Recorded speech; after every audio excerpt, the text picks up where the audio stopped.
nuestros valores, no seguirlo. Y hay muchos casos, y lamentablemente cada vez más casos en Latinoamérica, los cuales a mí en lo personal me duelen muchísimo, porque también me ha tocado ver gente que quiero muchísimo y respeto y admiro y sé sus KPIs mensuales y sé que llega y sé que ha hecho un tremendo cambio a nivel de ecosistema y que se ve víctima, ¿no?, de temas en Twitter, ¿no? Entonces yo creo de que, hablando de errores, a mí sí yo tengo que poner sobre la mesa uno que diría, por favor, cuiden, es el tema de la difamación, porque hay quienes son dueños de la narrativa cripto en Latinoamérica y esa gente, más que creerse con derechos, tiene que entender la responsabilidad que tienen a nivel líderes comunitarios y dueños de la narrativa en X, porque al final son los dueños de la narrativa de la TAM, porque la gente, ya saben, ¿no? O sea, los mira y así como llaman por teléfono a preguntarle a Juanita si Daniela es un buen fit para un puesto, o sea, es lo mismo, o sea, y esa gente tiene que entender que más que derechos, tiene mucha responsabilidad, y yo creo que esa responsabilidad la pueden transmitir teniendo goals claros, siendo transparente con los reportes y cosas que cada vez vemos más y más en Latinoamérica porque la gente lo está exigiendo, ¿no? Entonces, ese es mi point. Sintetizando como harías tú, Saúl, dijiste, voy a conectar lo que dijiste tú, Daniela, con algo que dijo Saúl, que fue, pues el objetivo de la plática es el cómo, ¿no? Pero creo que es más importante el por qué. Y ahí lo conecto con algo que dijiste que me encantó, que es ser muy sincero contigo mismo y con tu equipo y decir, a ver, ¿a cuántas mujeres empoderé hoy? Por ejemplo, si es una comunidad de empoderamiento de mujeres, o yo que me enfoco en la educación de cripto, ¿cuántas personas nuevas me dijeron, ya aprendí los valores de Ethereum? ¿Cuántas? Y lo hay, es una manera muy fría y real que es la que te va a ayudar a llegar al siguiente nivel. Y pues ya nos quedan 2 minutos, me gustaría que... sí, pues... Bueno, vamos a dar preguntas porque pues sí, quedan 2 minutos, sí, me gusta esa idea. ¿Alguien tiene una pregunta?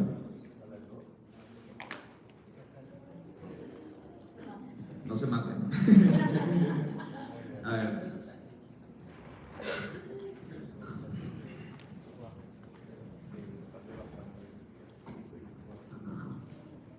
Hola, buenos días. Cuando hablan cuando hablan de diseñar un nuevo producto, básicamente están hablando del design thinking, o sea, de generar algo para alguien que lo necesita. Pero, bueno, desde mi perspectiva, tendría que ser menos hacia el futuro y más hacia la realidad en este caso del México, ¿no?, de hoy. Yo creo que entre tanta esta evolución o esta cuestión rápida de hacia dónde vamos, de todo lo nuevo que está saliendo, de saberte que no eres capaz de adquirir o de probar todo el conocimiento, todas las nuevas apps que están afuera, te viene un sentimiento de es que no soy lo suficiente, ¿no? Pero por otro lado creo que también se pierde el qué eres como individuo, en este caso la mexicanidad. Y entonces creo que en realidad parte de la comunidad, bueno, quienes están haciendo los aplicativos, pierde el enfoque hacia lo que necesitamos hoy, lo que es nuestra realidad del día a día de la señora del mercado, de cosas que son realmente necesarias y con lo que operamos el día a día los mexicanos. Y a mí me da la impresión de que mucho de lo que hay en los nuevos aplicativos son futuristas, son cosas de que quieren que no seamos eso.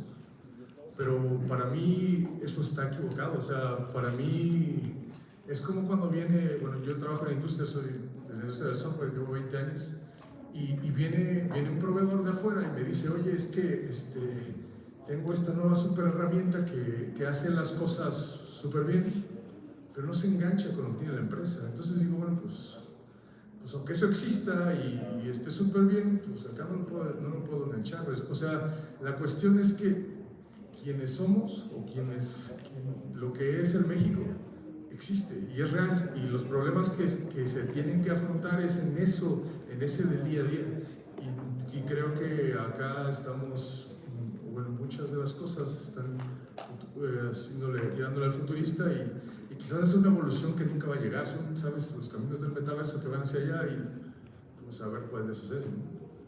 Y para mí, vaya, eso solamente quería decirles del enfoque.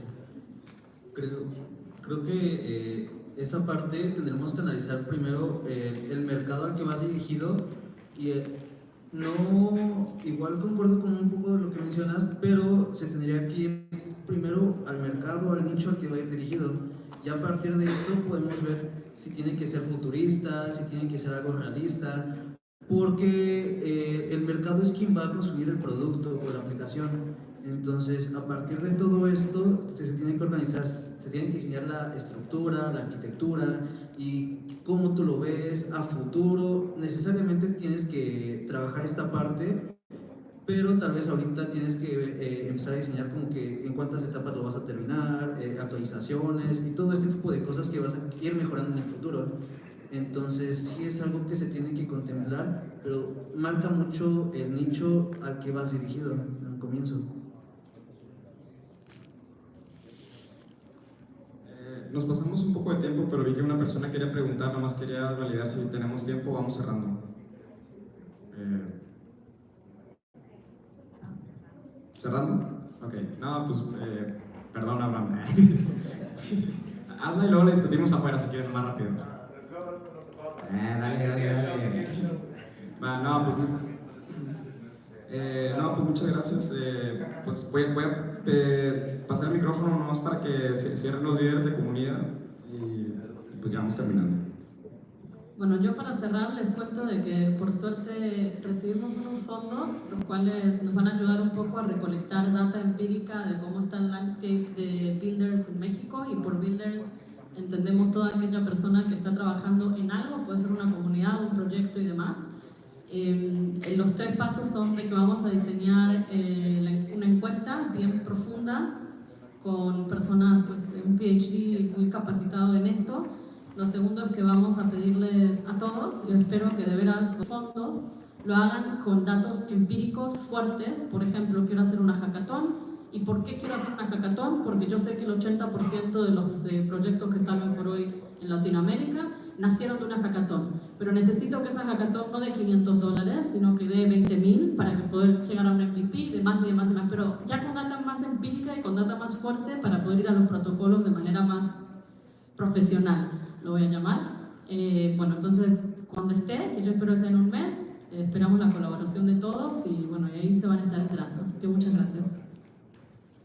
Bueno, pues primero que nada, muchas gracias y nuevamente ahorita estamos pasando por un rebranding, el cual va a modificar varias cosas dentro de la comunidad anti-SAT, ahora Cryptech, y se vienen varios convenios, los cuales van a abrir las puertas no solamente a nosotros, sino a toda la comunidad en general de Web3. Vamos a dar certificaciones, las cuales estén avaladas por la Secretaría de Educación Pública y tengan valor curricular para los alumnos. Vamos a estar trabajando de manera conjunta con Fortis, que es un fondo de inversión, y con un despacho jurídico de Miguel. Entonces nosotros vamos a estar enfocando principalmente en la parte educativa y pues los que no nos siguen vayan a seguirnos. Gracias.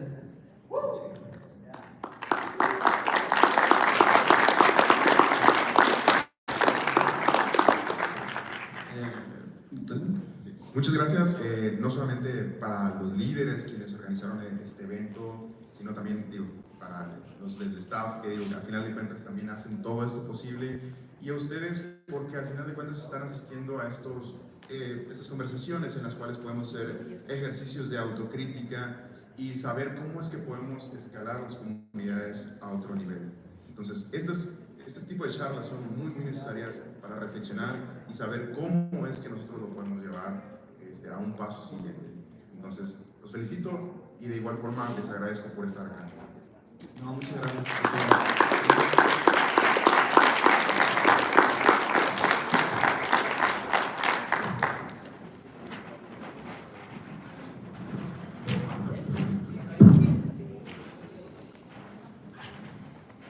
Pues muchas gracias a todos por la paciencia, por estas fallas técnicas, a producción.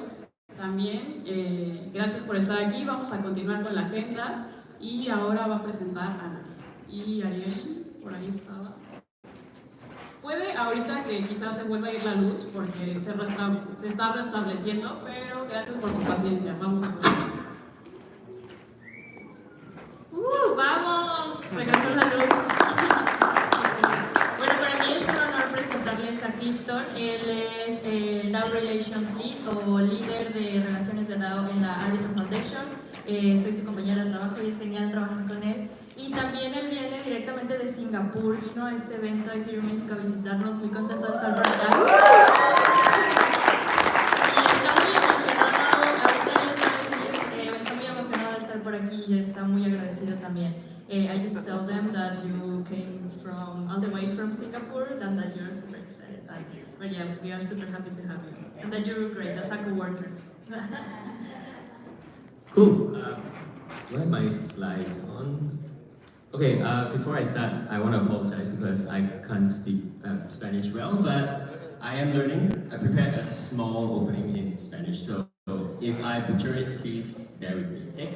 So, lo siento, pero no hablo español con fluidez, así que tendré que hablar en English para esta sesión. Estoy aprendiendo español ahora, así que espero mejorar. Antes de comenzar, quiero felicitar a todo el equipo de México y agradecerles por su calidad, bienvenida y pasión. Han sido muy amables y pacientes y este evento que han organizado ha sido perfecto, especialmente después de abordar este tema de la electricidad. Un gran aplauso para ellos, por favor.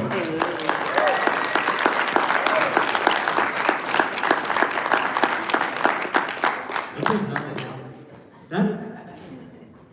Back to English. So, thank you everyone for having me again. My name is Cliff. I'm the DAO Relations Lead over at the Arbitrum Foundation. Today I want to talk about the state of the Arbitrum DAO, and Arbitrum is the GUI. So, let's start off with the basics, right? What does a DAO actually stand for? Let's break that down. Right, so the first thing, that's messed up. But D stands for decentralized, and that essentially means that there is no central decision-making body. So, first off, I want to ask, how many of you guys have actually had participation in a DAO? Raise of hands. 1, 2, 3, 4, 5, 6, 7, 8. Cool. So how many of you actually think that your DAO is decentralized? Raise of hands. No? Welcome to Arbitrum. Okay, cool, let's go to A. A stands for autonomous. Autonomous means that a DAO or a collective actually has the freedom to govern itself and its affairs, and no one entity can actually force the collective to actually make decisions, right? So it's not like a big company or the labs team or the foundation team can come in and say, we want this done, this should be done, and the DAO has to accept it. So autonomous essentially, again, goes back to the concept of freedom. And for Arbitrum standpoint, all of our governor and treasury contracts are all on-chain and transparent. So anyone who wants to access those contracts will have to go through a governance proposal.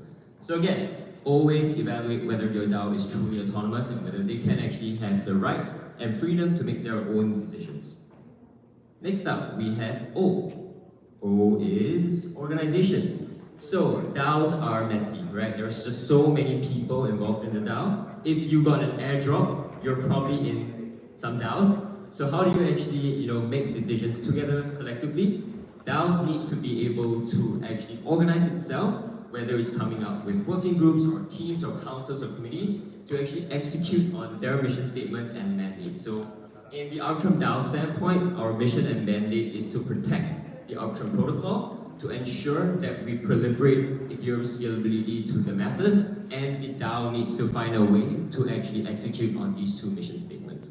So again, whenever you're in a DAO, always ask yourself, can the DAO actually work together to make decisions, to execute on its mission statements? Now, obviously, the Arbitrum DAO isn't perfect across all these three standpoints. I think there are still ways to improve, but if you guys have actually had the time, I would highly encourage you all to explore what the Arbitrum DAO really looks like, because in my honest opinion, it is one of the true DAOs out there, right? It's really decentralized, it's really difficult to navigate, right? By design, because there are just so many people contributing, and it's the true DAO experience if you ask me. So what is the Arbitrum DAO exactly? I think this quote from Entropy Advisors, which works very closely with the Arbitrum DAO, essentially captures it very well.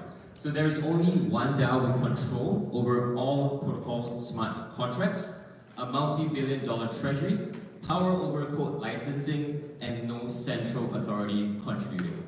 Let's break it down. So control over all protocol smart contracts. Whenever any changes are to be made to the Arbitrum 1 protocol or to the Arbitrum Nova protocol, governance needs to step in to actually say, yes, we approve, right? So whether it is upgrading the core code base, whether it is implementing Stylus, which Anna talked about yesterday in the slides, or implementing BOL, which is this new dispute-proof protocol that's gonna hit Arbitrum soon, everything needs to get DAO approval. It's not like, again, someone can just come in and say, we want this done, it has to be done. There has to be a whole governance and voting process to actually ratify it. So yeah, essentially the DAO has control over all protocol smart contracts that underpin the Arbitrum technology. Next up, we have a multi-billion-dollar treasury, mostly in ARB tokens, but we also have quite a fair share of ETH. So you can see right there today the valuation is roughly 1.7 billion US dollars. So in order to access these funds, the DAO also has to agree and vote to release the funds to contributors and teams or whatsoever. It's not like one entity can just come in and say, we want to take 500,000, we want to take $1 million, DAO just release it to us. Everyone has to actually vote on that. The next bit, power over code licensing. So this relates to orbits. So Arbitrum orbits are essentially a way to launch L2s and L3s in a permissionless fashion. So essentially anyone can just take the core Nitro code base and deploy their own L2s or L3s. Previously, the Arbitrum Foundation, which I'm a part of, actually had to control who actually could fork the code base and deploy their own chains. But recently, we actually opened up this program, and the DAO actually also agreed to allow any L2s that are built using the Orbit stack to settle on other blockchains outside of Ethereum, right? So we've seen a lot of different use cases like DGen chain, where the DA layer is actually on Base, but they use the Orbit tech stack. We're seeing a lot of new chains in the making, like Duck chain. I don't know if you guys have heard of that. There's a Telegram TON chain, which is built using the Arbitrum Orbit stack. So in essence, the DAO actually did make the decision to allow all these different deployments to happen. And the last bit, no central authority contributing. So you can see I grabbed 2 screenshots of all of our forum participants, and this is just the first and second page, I believe, and we have 9 pages of those. So just imagine how many people are actually contributing to the forum on a daily basis. So let's take a step back, right? I want to talk a little bit about relationships principles, because people usually get confused. So we have the Arbitrum DAO, we have the Arbitrum Foundation, and then we have Off-Chain Labs. So these 3 are more or less the most famous entities when anyone thinks about the Arbitrum ecosystem. So first off, let's start with the left. So Arbitrum DAO, we like to think of it as the brains that makes all decisions, and the Arbitrum Foundation is the hands and legs that actually help to make that decision possible. Right, so we are a neutral steward. We don't vote in proposals, we don't sway decision making, and we provide operational support in order to ensure that whatever decision that the DAO decides is actually subsequently executed. And then on the right, the Foundation and Off-Chain Labs, again, always gets confused with each other. So Off-Chain Labs is actually the software company that built up the Arbitrum core protocol, and they are a service provider to the Arbitrum DAO, to the Arbitrum Foundation, sorry. So back in 2022, I believe, when the Arbitrum airdrop happened, Off-Chain Labs actually relinquished control of the Arbitrum tech stack, the Arbitrum 1 chain, as well as the Arbitrum Nova chain, to the DAO, right? So essentially, the DAO now controls whatever happens on the core tech stack, as well as on these 2 chains. And the foundation is created as well to serve the DAO. The foundation is independent of Off-Chain Labs, even though the Off-Chain Labs team actually built the core protocol. And we work very, very, very closely together on all things technical upgrades, partnerships, and marketing, etc. So how are decisions being made? They're being made by delegates when they vote on proposals, right? So what is delegation? How many of you here actually hold governance tokens and are actively participating in DAOs? 1, 2, 3, 4, 5, 6. Not a lot. Sad. Hopefully you guys can do so after this talk. But yeah, essentially, a lot of different token holders are seen as speculators, and they don't really have a lot of context on how what is best for the DAO when it comes to decision making. So delegation essentially means that you as a token holder can entrust your token's voting power to another address, or even to yourself, to actually vote on proposals to progress the DAO forward, right? I bet, I actually have many different governance tokens in my own address, but I don't know what the hell is going on in most of the protocols that I am a part of, right? So I actually delegate to people that I align with to make sure that they are making the best decisions on my behalf, and it's the same for Arbitrum DAO, right? What's important to note is that the token holder, you as the token holder, when you delegate, you still hold full ownership of your tokens, meaning you can sell whenever you want, you can go into DeFi, but the delegate that you choose will wield the voting power associated with your tokens. So in Arbitrum's use case, again, we have many different delegates, we have many different platforms that can support delegation. And now let's move on to how decisions are actually being made. So it's a pretty standard governance process with a one token, one vote model. And it first starts off on the governance forum. So we use this course, and whenever proposals are posted on the forum, it lasts usually 2 or 3 weeks so that contributors and delegates can actually go in there and decide whether it's a good proposal or not. You can suggest changes, the authors can actually decide whether they want to change it, and once it is in a good state, then it moves on to snapshot, where an off-chain vote actually happens. So this is more of like a sentiment check, whether the DAO would want to go ahead with this change. And then lastly, if it makes sense, then it will actually go to an on-chain vote. This is where things get really serious, right? Because once it's passed, then the call data, or rather the actions in the proposal, actually just automatically execute, and no one can kind of step into to stop it, right? So underpinning all of this, the DAO actually hosts a lot of governance calls just to make sure that we get delegates, contributors all in a room together to discuss whether the proposal actually makes sense or not. And this is what our every week, bi-weekly governance calls look like. We have roughly 50 delegates that turn up on a bi-weekly basis just to discuss whether proposals make sense, give comments to the author, and then the author will just address any questions that delegates have as well. So it's a very iterative process, very collaborative, and we try our best just to make sure that everyone has a common space to communicate. Right, that said, we do have a fallback. We have what we call a security council, and this is a 12-person multi-sig that actually can step in to stop any proposals if it is malicious. So point to note is that they can't stop any proposal, they just are only able to step in when it is a security emergency. So their actions are just to make sure that there are no malicious bugs that are being pushed through governance, that any governance attacks are stopped. Right, so we have a very strict policy around their involvement. At the same time, the DAO actually decides who gets to be on the Security Council. So every 6 months there is an election, and there is one actually happening in a week, right? So every 6 months, one cohort will actually get up for re-election. Anyone can actually submit their application to be a part of the Security Council, and the top 6 vote getters will get elected into the Security Council. So this is something that we've seen other DAOs like Optimism, like ZK Sync recently deploy as well. So I think it's pretty important right now. Granted, this kind of holds decentralization a little bit back, but we are at the stage where I don't think we can trust code to be fluidly flawless. So we need a Security Council as a backstop. So this is a little bit more exciting. The Arbitrum DAO actually do have in real life gatherings. So I want to talk about GovHack. So maybe we can get that video started, please. GovHack is happening in Brussels. A centre of governance, and we're going to come up with our own new paradigm for governance. So we're here to hack that.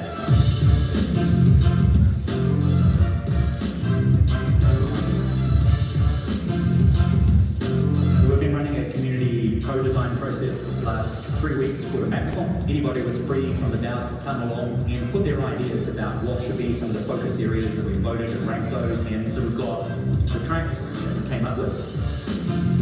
GovHack is the government's hackathon for the Arbitrum DAO. So what we're doing here is something different. It's a no-code, non-technical hackathon, and the output, instead of shipping code, is to ship proposals. We're basically trying to align all the ventures and build towards more of like an inclusive fund for Arbitrum. The DAO is really spearheading the evolution of decentralized technology and governance. And we're seeing this governance and innovation live in action here at GovHack. It feels kind of like popcorn. Certain teams will start to pop. They're just starting to get into a flow state, and you start to get this pervasive sense of aliveness. I just knew that like I had to be there, that this is where everything was going to happen, this is where everything was going to get done. Expert pit stop. What we wanted to do is really curate this amazing opportunity for people who are newer to the DAO. Is your proposal for managing those funds and distributing them smartly? It's such an amazing opportunity to have an idea, to validate it, to iterate on it, to get to talk to different people in the room. It gave you such valuable feedback. In my case, that helped me tremendously validate my proposal. We are like in the final stages of finalizing and I think keep the point for the next year. Very good. Let's finish writing our proposal. We are no longer in the discovery phase. We should be pushing towards organizational phase, making more long-term conscious decisions rather than just trying to do something. I think that that's a great thing that we have this already, but also we have to work with it to push ourselves further in terms of what do we expect of each other. Arbitrum has amazing tech and amazing project ecosystem. However, it's kind of lacking in terms of overall support.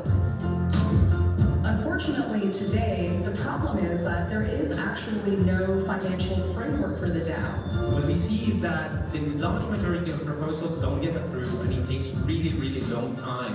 Right now, the daily life of a delegate trying to decide how we should vote involves all of this pain all the time. GovTech is incredibly important for Arbitrum. Gaming is important to Arbitrum. The benches is super important. Developer relations, I think, takes on that extra importance there. I'm thinking a lot about DAO sustainability. Being in real life, building their relationships is actually the priority. IRL is important because ultimately we are all human beings. The moment you've all been waiting for, finally.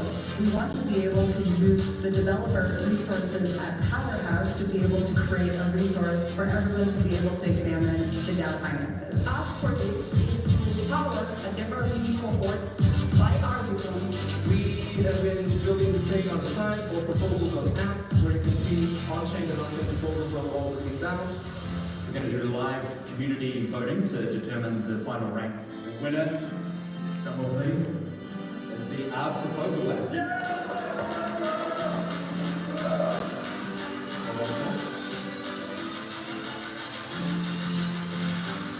It's been great to chat to so many different people from around the world. The map that we've got downstairs just like highlights that. This weekend, within these 3 days, we'll be able to do work that normally takes about 3 months worth of coordination of calendars. I think this year, I would like to see GovHack become an institution that happens multiple times a year. Also, this was a